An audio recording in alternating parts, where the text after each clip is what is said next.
ایک بات آپ نے کئی دفعہ سنی ہوگی، میرا بڑا دل کرتا ہے پھر سے اس کو دہراؤں۔ میں نے اسے سینکڑوں بار پڑھا ہے۔ جب طبیعت پوری بے چین ہوتی ہے اور اپنی ذمہ داریوں کا احساس کرنے کو دل کرتا ہے نا، تو پھر خیال آتا ہے کہ ہم بھی پڑھیں ذرا ان چیزوں کو، بار بار پڑھتا ہوں تاکہ احساس ذمہ داری پیدا ہو۔ آپ کے غلام اسلم فرماتے ہیں رات کو میں اور جناب عمر نکلے تھے تو ایک مکان میں ہم نے دیکھا کہ ایک عورت نے نا، اس کے بچے بار بار شور کر رہے ہیں اور وہ کچھ پکا رہی ہے، آواز آ رہی ہے۔ تو حضرت عمر نے دروازے پہ دستک دی، کون ہے دروازے؟ کہا میں ایک غلام ہوں۔ حضرت عمر کہتے ہیں غلام ہوں؟ بہن کیا مسئلہ ہے، بچے کیوں رو رہے ہیں؟ تو بی بی کہنے لگی تمہیں کیوں بتاؤں، جاؤ نا اپنا کام کرو۔ حضرت عمر نے اصرار کیا تو تلخ لہجے میں، جس سے غصہ نہیں کر جاتے حکمران، councillor, chairman, M P M N A ناراض نہیں ہو جاتے، اس تلخ لہجے میں بی بی کہنے لگی دعا کرو اللہ میرے اور عمر کے درمیان قیامت میں فیصلہ کرے۔ کیسا حکمران ہے کہ اس کی حکومت میں میرے بچے بھوکے سوتے ہیں؟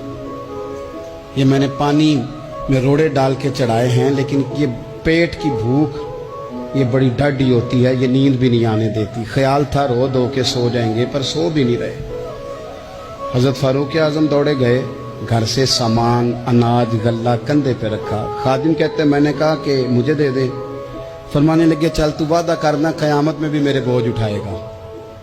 کہ حضور نہیں، وہ تو میرے بس کی بات نہیں۔ فرمایا پھر مجھے کرنے دے۔ دوڑے آئے، اس خاتون کے دروازے پر لا کے وہ چیزیں رکھی۔ کہا بہن اگر تو پردہ کر لے تو یہ غلام نہ آج کھانا پکا دے تیرے بچوں۔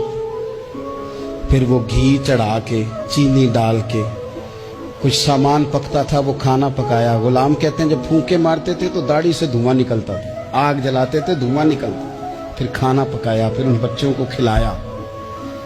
پھر حضرت عمر فاروق رضی اللہ تعالیٰ عنہ نا تھوڑے پیچھے بیٹھ گئے تو بچوں کے ساتھ اس طرح کی باتیں کرنے لگے کہ وہ ہنس پڑے۔ جناب اسلم کہتے ہیں بچے اس بیوہ کے ہنستے تھے، بچے ہنستے تھے اور عمر روتے تھے۔ جب وہ ہنستے تھے تو فاروق روتے تھے۔ پھر وہ بچے آہستہ آہستہ لیٹنے لگے، اور جب وہ سونے کی طرف بڑھنے لگے تو حضرت عمر کہنے لگے بہن میں جاؤں؟ کہنے لگی رب تیرا بھلا کرے، میرا کلیجہ پھٹ جاتا اگر میرے بچوں کو آج شام بھی روٹی نہ ملتی۔ تو سیدنا فاروق اعظم رضی اللہ تعالیٰ عنہ کہنے لگے پھر تو میرے لیے دعا کرے گی؟ کہنے لگی میں دعا کرتی ہوں اللہ عمر کی جگہ تیرے جیسا کو نیک آدمی بٹھا دے۔ تو حضرت عمر کہنے لگے ایک چھوٹی سی گزارش بھی مان لو گی؟ کا کیا؟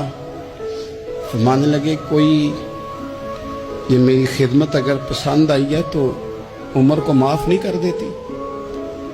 غلطی ہو گئی، اسے پتہ نہیں تھا۔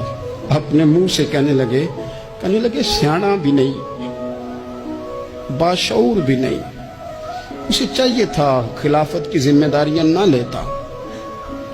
لیکن حضرت صدیق نے کہا تو وہ مان گیا، لیکن بہن میں اسے جانتا ہوں، بزدل بڑا ہے، کمزور بڑا ہے، ضعیف بڑا ہے، اگر تو قیامت میں اس کی شکایت لگائے گی تو بڑا کمزور پڑ گا۔